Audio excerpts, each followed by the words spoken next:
Mata Shodanon tidak pernah menyaksikan malam seperti ini, awan tak pernah menggantung begitu dekat dengan tanah seperti kegelapan malam ini. Guntur tidak pernah meraung begitu keras, petir tidak pernah terlintas begitu terang, sehingga hampir sulit baginya untuk melihat. Malam itu seolah-olah langit telah runtuh. Dia berdiri di sana, menyaksikan biksu tua dan pria berbaju hitam menatap satu sama lain, seolah-olah mereka sedang melakukan pertarungan dalam pikiran mereka.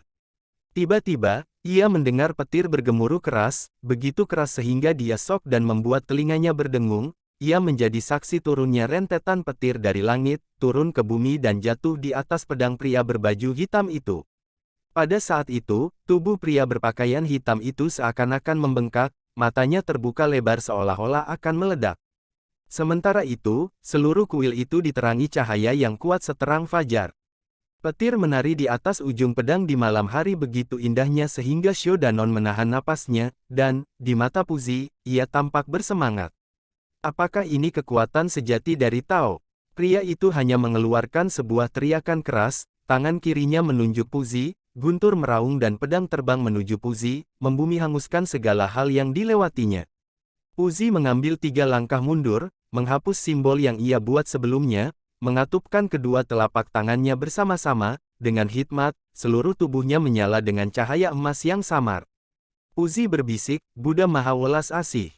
Pop, semua 7 sisa jade bats menghalangi serangan di depan Puzi, mereka membentuk simbol besar dari kata, Buddha, sangat terang sehingga tidak bisa dilihat. Saat berikutnya, petir dan simbol Buddha bertabrakan di udara. Tiba-tiba, Shodanon merasa hatinya berdetak kencang, seolah-olah semua darah dalam tubuhnya mengalir secara terbalik dalam sekejap. Tungkainya terasa lemas dan dia terengah-engah. Dalam saat itu, seolah-olah angin berhenti, guntur berhenti, seluruh dunia berhenti. Lalu, ia terbang ke belakang tanpa ia sadari, bahkan tanpa kesempatan untuk merasa takut. Ia menyaksikan cahaya putih terang, bahkan lebih terang dari matahari di langit. Kemudian, pemandangan kuil itu menjadi kabur dan menghilang dari pandangan. Hatinya terasa kosong, ia hanya bisa mendengar angin menderu di telinganya. Dia merasa ngeri, sadar ia ingin meringkuk, tetapi, tanpa daya, ia diterbangkan dan terbanting-banting tanpa bisa melawan. Dalam kepalanya, ia berpikir, apakah aku akan mati? Rasa takut yang sangat, jantung berdebar tiba-tiba dalam hatinya, tubuhnya mengeluarkan keringat dingin, dan gemetar. Ketika berdiri di depan kematian, bagaimanakah menghadapinya? Perasaan itu berlangsung cepat, dan kemudian dia pingsan, tak sadarkan diri. Puzi perlahan berjalan, terhuyung-huyung, membawa Baye dan Shodanon ke daerah sedikit lebih bersih. Seraya menempatkan 2 anak di tanah, ia merasakan sakit di tubuhnya, rasanya seperti tubuhnya hendak terbelah 2, tidak lagi mampu menahannya, ia terjatuh. Ia memeriksa dadanya, melalui jubah terbakar, terlihat samar-samar. Ia bisa melihat sumber gelombang gas hitam secara bertahap mengitari dada, hanya menyisakan tempat kecil yang belum tersentuh. Senyum perlahan-lahan muncul di wajahnya saat tangannya merogoh bajunya. Tangannya gemetar, bergerak gemetar dan perlahan-lahan, mengeluarkan sebuah pil merah, seukuran ujung jari. Puzi mendesah dan berbisik, sulit dipercaya Dr. Go benar, saya masih perlu meminum 3 days diet pill, pada akhirnya. Dia ragu-ragu, tapi akhirnya mengangguk dan menelan pil. Lalu, ia mendongak untuk melihat pegunungan. Akhirnya, hujan mulai turun. Gunung Jadeon berdiri di tengah hujan, membawa kesan yang misterius. Pendalaman Tao dalam metodenya benar-benar indah, bahkan sampai dapat menggunakan kekuatan dewa. Jika digunakan bersama dengan ajaran Fuwa yang saya miliki, melengkapi satu sama lain, mungkin dapat memecahkan misteri keabadian. Sangat disayangkan Master Doyel Sen jauh lebih kuat dari saya, dan seperti 3 Sixiong saya, tidak bisa melepaskan perbedaan fraksi dan posisi. Puzi menghela napas panjang, melihat ke belakang, pandangannya jatuh pada kedua anak kecil itu. Hujan, semakin kuat, basah rambut dan wajah mereka. Kuil itu telah hancur, tidak ada tempat terdekat di sekitar untuk memblokir angin dan hujan. Pikirannya tiba-tiba menjadi resah. Ia menjadi sangat khawatir dengan nasib kedua anak itu. Dia telah terpaksa menggunakan rohnya untuk membentuk Fawin's Wisdom, dan bergantung pada harta Buddha, Jade Prayer Bats, untuk menciptakan kekuatan anti-Velkin yang kuat dalam rangka untuk memblokir kekuatan Thunderblade orang itu. efek dari bentroknya kedua skill itu mengenai pria berbaju hitam itu dan menyebabkan dia lari. Namun, Puzi yang terluka parah dan keracunan, bahkan peluang terakhirnya untuk bertahan hidup lenyap. Satu-satunya pilihannya adalah menggunakan 3 Days Death Pill yang ia terima dari Dr. Go untuk memperpanjang hidupnya dengan 3 hari saja. Iblis itu terluka, namun saya tidak menyakitinya di dalam. Setelah saya pergi, dia akan kembali untuk membunuh para saksi. Pada waktu itu tidak akan hanya kedua anak ini. Aku takut bahwa semua masyarakat di desa ini akan dibunuh juga. Ini, apa yang harus saya lakukan?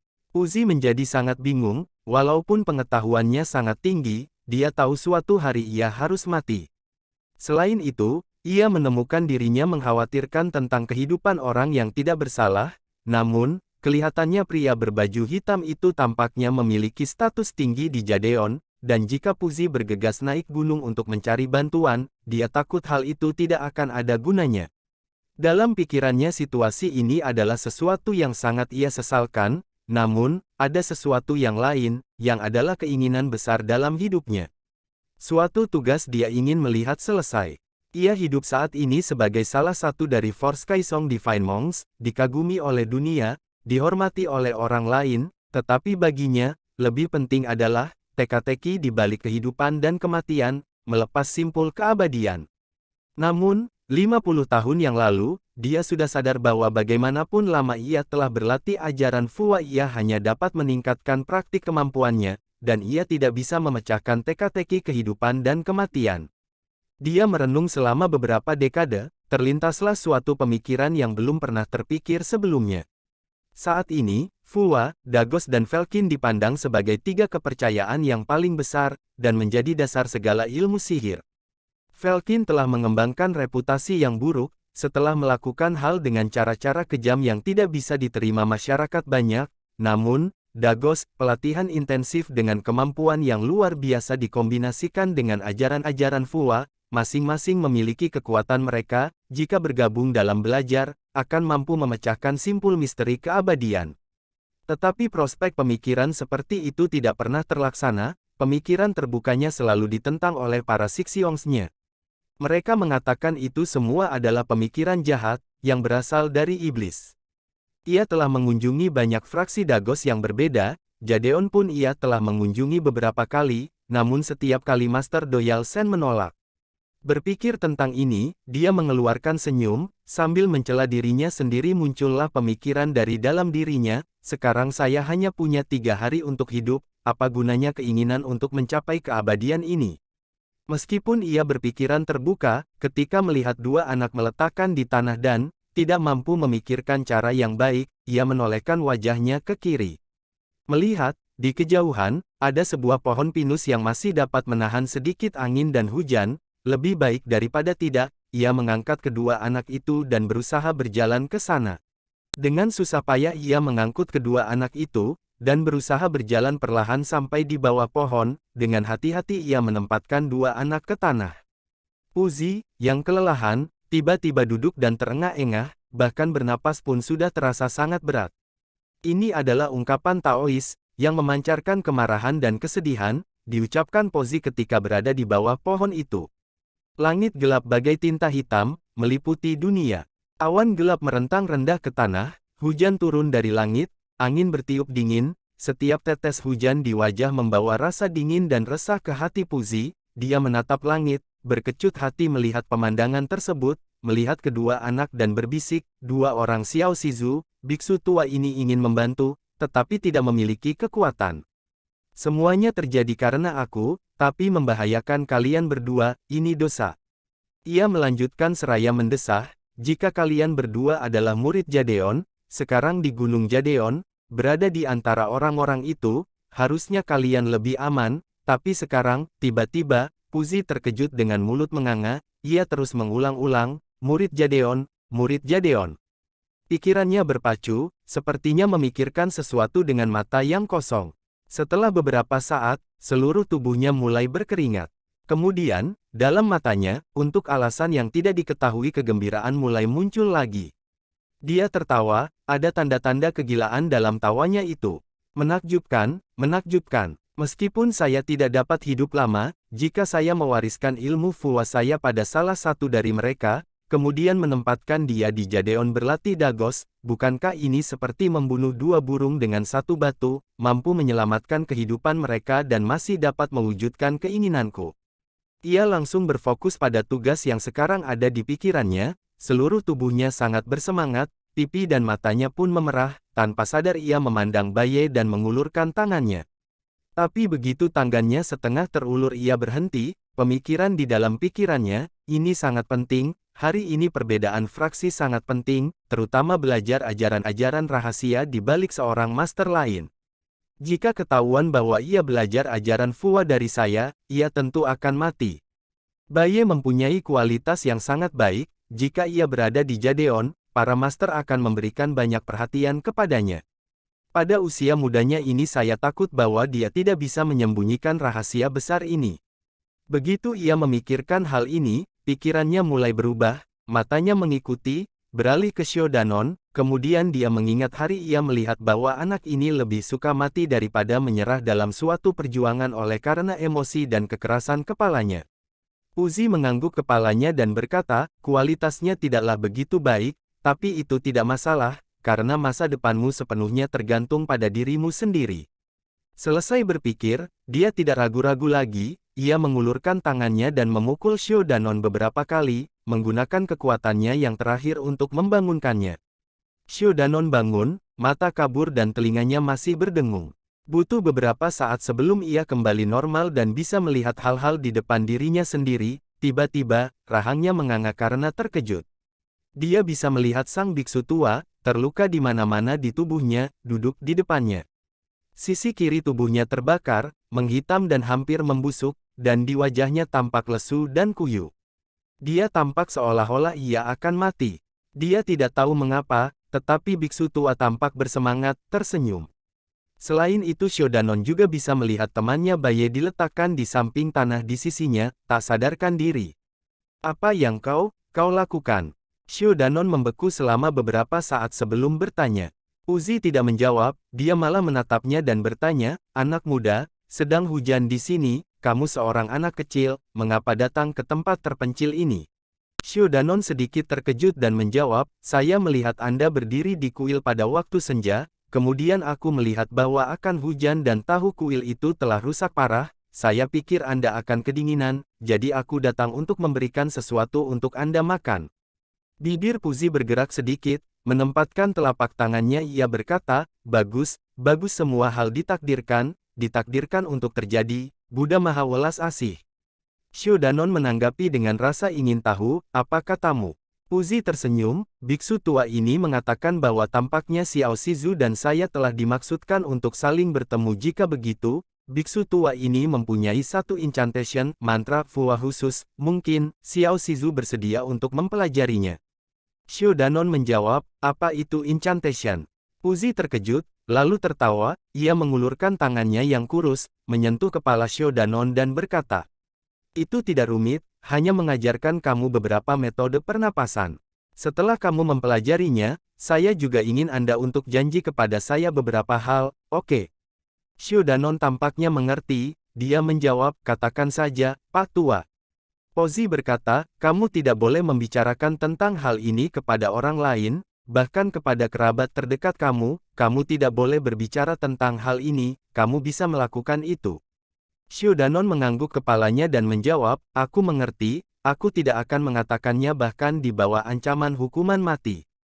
Hati Puzi yang terkejut, melihat usianya yang masih muda tapi wajahnya ditandai dengan semangat pantang menyerah, hujan turun seperti pisau dan pedang membasah wajah kecilnya, yang terlihat sedikit lesu dan polos. Puzi tiba-tiba mengambil nafas dalam-dalam dan menutup matanya, mulut melanjutkan, selain itu, kamu harus berlatih ini setiap hari, kamu tidak boleh berlatih di depan orang, hanya melakukannya di tengah malam ketika semua orang tertidur.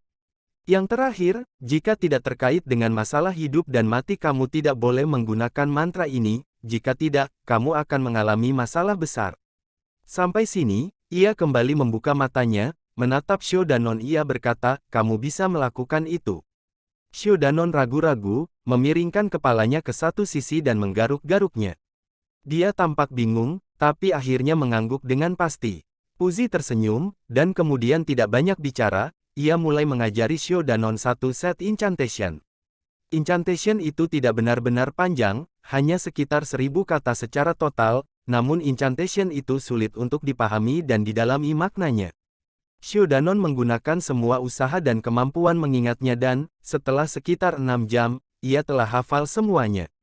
Puzi menunggu sampai dia hafal semuanya, lalu menghela napas lega dan tampak sangat lelah. Dia memandang dengan rasa kasih sayang ke arah Xiao Danon dan berkata, biksu tua telah menghabiskan seluruh hidupnya mempraktekkan skill Fuwa tetapi tidak pernah berpikir untuk memiliki seorang murid. Sekarang, di tepi kematian, ditakdirkan bagi kamu untuk menjadi murid saya. Setidaknya, kamu harus tahu nama saya. Dia berhenti dan berkata, saya dikenal sebagai Puzi, seorang biksu Sky-song. Anak kecil, apakah Anda tahu apa itu kuil Sky-song? Xiao Danon berpikir, menggeleng. Puzi tertawa, berkata, betul-betul masih seorang bocah. Kemudian, dia teringat sesuatu, ia mengeluarkan bat berwarna ungu gelap, memandangnya beberapa kali kemudian memberikannya kepada Xiao Danon dan berkata, kamu, ambillah bat ini dan sembunyikanlah. Jangan biarkan orang luar melihat. Setelah aman, temukanlah sebuah jurang, dan lemparkanlah benda ini ke dalamnya, lalu, semua akan aman. Lalu, tentang nama yang baru saja saya beritahukan kepadamu, kamu tidak boleh bicara kepada orang lain tentang hal itu. Xiao Danon mengambil bat itu dan menjawab, aku mengerti. Puzi menyentuh kepalanya, berkata, kau dan aku punya suyuan, mungkin di kehidupan berikutnya kita akan bertemu pada akhirnya. Anakku, tundukkanlah kepalamu pada saya 3 kali, panggil aku guru. Xiao Danon menatap Puzi, ia terkejut menemukan bahwa senyumnya telah hilang dan melihat mukanya menjadi serius. Dia mengangguk, memanggil guru. Kemudian jatuh berlutut dalam posisi sujud, mengetuk kepalanya di lantai 3 kali. Dia baru saja selesai mengetuk dan akan bangkit ketika ia mendengar Puzi tertawa berbisik, tertawa melambangkan kesedihan yang mendalam. Ketika Xiao Danon mengangkat kepalanya ia merasa kembali dipukul, matanya menjadi gelap dan ia jatuh tak sadarkan diri lagi. Pagi hari, hujan akhirnya berhenti, air hujan jelas tersisa di pohon, meluncur dari tepi daun, jatuh ke bawah, membuat busur yang indah di udara, dan mendarat di wajah Xiao Danon. Rasa dingin dari air itu membangunkan Xiao Danon, ia membuka matanya, tanpa sadar berteriak, guru, tetapi ketika dia melihat sekeliling, sudah tidak ada orang, kecuali Baye yang tertidur di sampingnya. Semuanya tampak seperti mimpi. Tapi, kalau dilihat oleh kuil yang rusak, dan temannya yang sedang tidur, ia tahu bahwa semua itu benar. Dia mulai berpikir sejenak, menggelengkan kepalanya, pergi ke sisi Baye dan mendorongnya keras. Mulut Baye mengumumkan beberapa gumaman, perlahan terbangun, menggosok matanya, sebelum mengucapkan sepatah kata, ia merasa rasa dingin yang menusuk yang langsung membuatnya bersin. Matanya terbuka dan tampak terkejut menemukan dirinya dan Xiao Danon basah, beristirahat di bawah pohon pinus. Dia merasa tertegun, berkata, bukankah aku tidur di rumah tadi malam, bagaimana aku sampai di sini? Xiao Danon mengangkat bahunya dan berkata, aku tidak tahu, tapi saya merasa sangat dingin, ayo cepat kita pulang. Baye memiliki semua macam pertanyaan di benaknya, tapi saat itu benar-benar dingin. Segera ia mengangguk, bangkit dan berlari ke desa dengan Xiao Danon. Setelah tiba di desa, mereka berdua menemukan hal-hal yang tidak semestinya. Biasanya, pada saat ini, penduduk desa harusnya sudah bangun.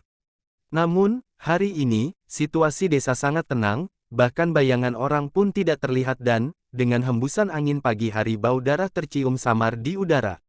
Kedua anak itu saling memandang, melihat keterkejutan di mata masing-masing, sementara mempercepat langkah mereka saat mereka berlari ke desa.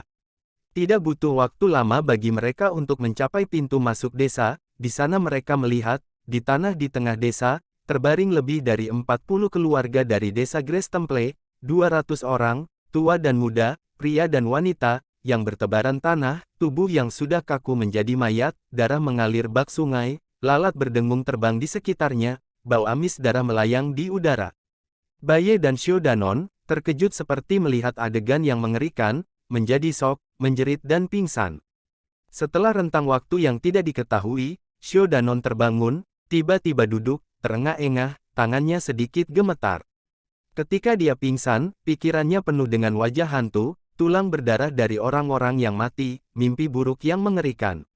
Dia menenangkan diri, memandang sekitarnya, melihat ini adalah ruang biasa, ada 2 jendela kecil, perabotan kamar sederhana dan bersih, hanya terdapat beberapa meja dan kursi pinus, ketel dan cangkir, setengah ruangan ini diisi oleh 4 tempat tidur. Selain tempat tidur di mana dia berbaring, tempat tidur di sampingnya juga sedikit berantakan, seolah-olah seseorang baru saja bangun tidur. Adapun 2 lainnya, selimut ditumpuk rapi, teliti, di atas masing-masing 4 tempat tidur, di dinding, tergantung sebuah spanduk bertuliskan dicetak besar. "Tao, tempat ini tampak seperti sebuah penginapan ruang bersama, atau kamar untuk murid-murid." Xiao Danon duduk untuk sementara, tiba-tiba, di hatinya terlintas pemikiran, mungkin, semua ini adalah mimpi buruk, kan? Mungkin aku sudah ketiduran di sini. Mungkin, keluar dari ruangan, ibu akan, seperti biasa, memanggil dan tersenyum, "Kamu pemalas kecil." Dia perlahan-lahan bangkit dari tempat tidur, memakai sepatu, langkah demi langkah, pergi ke pintu. Pintu setengah tertutup, dari pintu, sedikit angin sepoi-sepoi bertiup ke dalam ruangan. Dia berjalan langkah demi langkah, kedua tangan saling terkatup, seolah berdoa. Jantungnya berdetak cepat, menahan napas, segera, ia pergi ke pintu masuk dan meletakkan tangannya di pintu. Pada saat itu, pintu terasa berat seperti gunung-gunung, sekeras besi. Dia mengertakkan giginya, "Jiah," suara pintu berderit saat ia membukanya. Cahaya terang dari luar tiba-tiba menyinari ke dalam, menyebabkan matanya menyipit. Sinar matahari bersinar di tubuhnya, dengan sedikit sentuhan kehangatan. Tapi, hatinya, seperti tiba-tiba jatuh ke dalam es. Ini adalah halaman kecil di luar pintu, ada pinus dan pohon cemara, sikat, beberapa bunga. Di depan ada sebuah koridor yang menuju keluar halaman. 10 meter di depan pintu, ada beberapa langkah terdengar halaman dan koridor. Di sudut tangga, duduk seorang anak yang tampak kesepian dengan tangan memegang pipinya, duduk tak bergerak. Mungkin membuka pintu mengganggunya, anak itu ragu sejenak, perlahan-lahan berbalik. "Baye," Xiao Danon membuka mulutnya, ada ratusan pertanyaan dalam pikirannya, tetapi, ketika kata-kata dekat mulut, semua berubah menjadi diam. Dia ingin berteriak keras-keras tetapi, dada tertekan, tidak bisa berteriak. 2 baris air mata, secara tiba-tiba mengalir tanpa suara.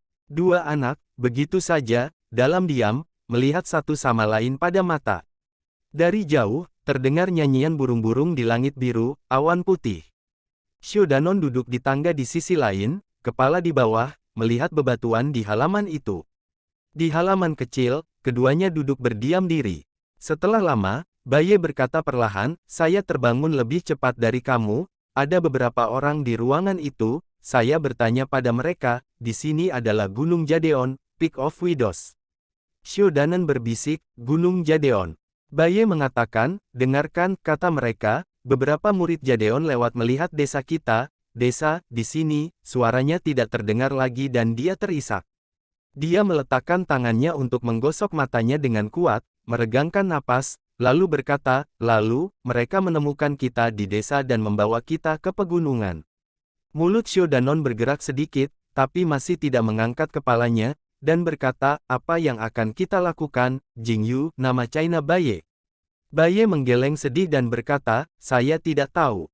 Xiao Danon masih ingin berbicara, namun suara asing tiba-tiba menyela dari belakang, "Ah, kalian semua telah terbangun." Mereka melihat ke belakang pada waktu yang sama dan melihat seorang Taois muda yang berdiri di sana, mengenakan jubah biru, individu cukup tampan. Dia berjalan ke arah mereka, mengatakan, "Guru ingin bertemu Anda, ia memiliki beberapa pertanyaan untuk Anda. Ayo, ikut dengan saya." Xiao Danon dan Baye saling memandang, berdiri. Baye berkata, "Ya, tolong Sixiong antarkan kami." Pendeta Tao muda itu menatap Baye, menganggukkan kepalanya dan berkata, "Mari, ke arah sini." Mengikuti sang Taois, mereka meninggalkan halaman, melihat koridor yang lebih panjang di depan mereka, setiap 20 meter meletakkan pilar merah. Antara setiap 2 set pilar, ada sebuah gerbang. Mereka pergi ke depan sepanjang koridor, setelah beberapa lengkungan dan pilar-pilar, mereka menemukan bahwa dalam setiap gerbang terdapat asrama kecil yang hampir identik, tampaknya merupakan tempat tinggal untuk murid-murid Jadeon. Hanya dari jumlah, tidak kurang dari 100 asrama kecil di sana, jelas menunjukkan tingginya jumlah murid Jadeon. Setelah cukup lama untuk sampai ke akhir dari koridor, di mana terdapat dinding besar berwarna putih dengan pintu di bawahnya. Dua pintu kayu besar yang terbuat dari pelat kayu tebal, sampai 10 meter tingginya, tidak ada yang tahu di mana kayu tersebut awalnya ditemukan. Pendeta Tao muda itu tidak mengatakan apa-apa, mungkin akan lewat sini setiap hari, menganggap pemandangan seperti itu sudahlah biasa, tidak seperti kedua anak itu. Begitu mereka melewati pintu itu, kedua anak menahan napas mereka, mata mereka mendongak dengan heran. Di sini, tampak seperti tanah mimpi yang legendaris. Sebuah lantai persegi yang sangat besar tergeletak di tengah, tanah di sekitarnya dilapisi dengan marmer putih, bersinar terang karena memantulkan cahaya matahari. Di tengah alun-alun berdiri sebuah tripod perunggu raksasa setiap 100 meter, dibagi menjadi 3 baris, setiap baris dari terdapat 3 tripod, dengan total 9, aturan ditempatkan. Asap mengalir dari tripod, jelas dan tidak berhamburan ke udara. Lewat sini, sepertinya memahami pikiran kedua anak-anak, Taois muda itu tersenyum, biarkan mereka menatap sejenak, lalu menyadarkan mereka dan bergerak maju. Ini adalah salah satu dari Six Sin Jadeon, Cloud Sea, terdapat keajaiban yang lebih besar, di depan. Sang Taois muda berjalan terus. Baye penuh dengan rasa penasaran dan langsung bertanya, apa? Taois muda itu menunjuk, mengatakan, Rainbow Bridge.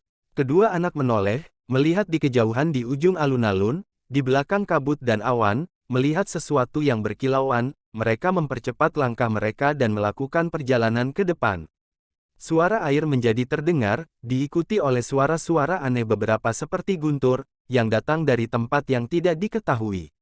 Mereka bergerak dan terus bergerak mendekati, awan selembut perih dan lembut mengelilingi di sisi mereka, dan secara bertahap mengangkat cadar, mengungkapkan pemandangan yang jelas.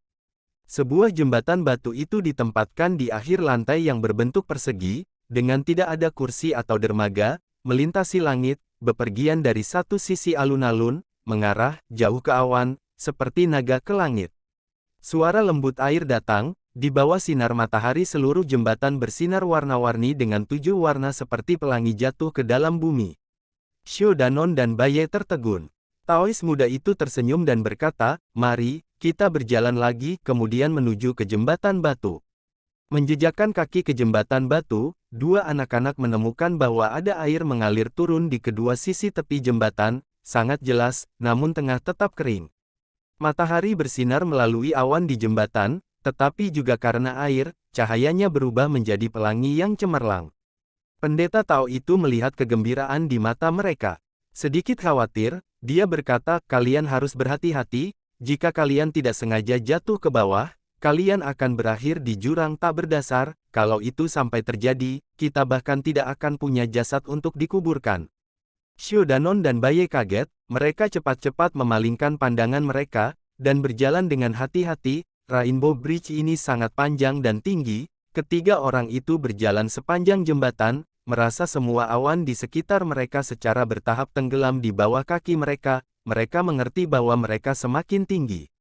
Suara aneh dari depan masih terus terdengar, setelah berjalan untuk sementara awan secara bertahap menjadi lebih tipis, keluar dari awan, mereka melihat langit biru yang membentang tak terbatas luas, dengan awan sekarang di bawah kaki mereka, mengambang ringan. Di depan adalah tempat puncak tertinggi dari Peak of Widows, di mana aula utama Jadeon, Crystal Hall, berada. Crystal Hall, yang perkasa ini terletak di puncak gunung dengan awan sekitarnya. Beberapa orang terbang datang dan pergi, beberapa berputar-putar di langit, lingkungan Xianjia seperti ini membawa kekaguman bagi orang-orang, termasuk Xiao Danon dan Baye. Rainbow Bridge tidak lagi terus naik ke langit pada saat ini, melengkung di udara dan mendarat di tanah di samping kolam hijau. Pada saat yang sama, samar-samar terdengar suara lagu Tao menggema di udara yang berasal dari Crystal Hall.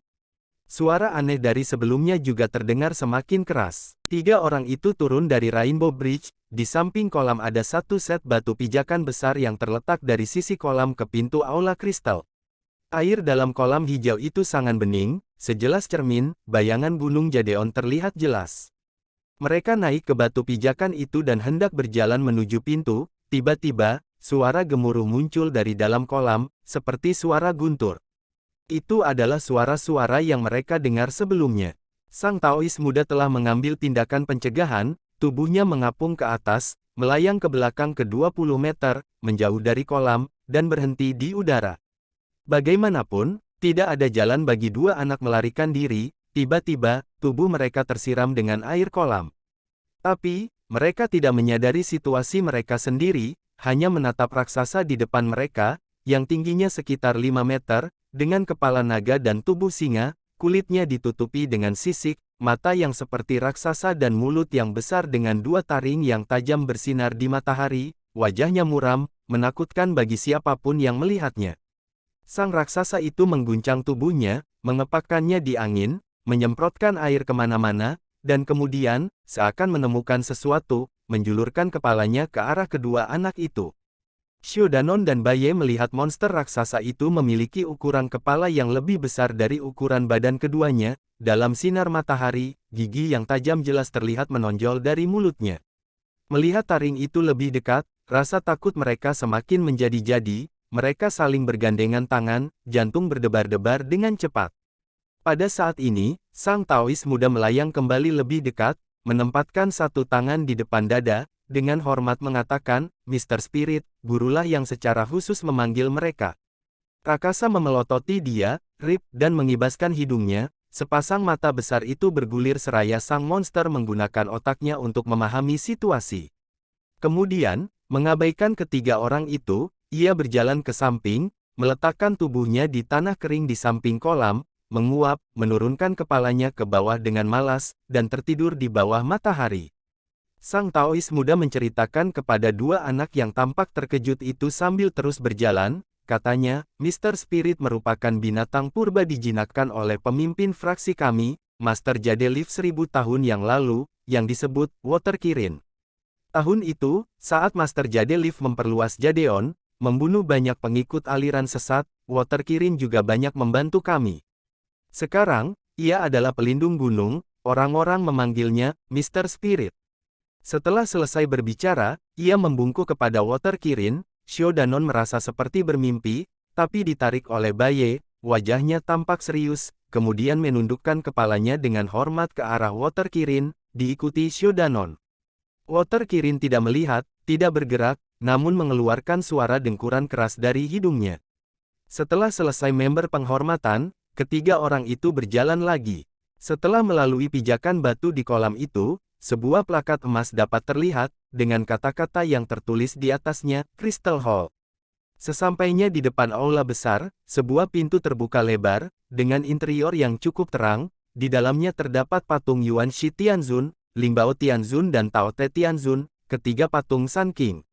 Di depan patung, puluhan orang berdiri di dalam aula, sebagian Dao dan sebagian lagi Su, tampaknya semuanya adalah anggota Jadeon. Di depan mereka ada 7 kursi kayu dari eboni yang besar, 3 di setiap sisi, kursi tengah terletak di depan semuanya, tetapi hanya 6 orang yang duduk di sana. Kursi terakhir, di sebelah paling kanan, tidak terisi.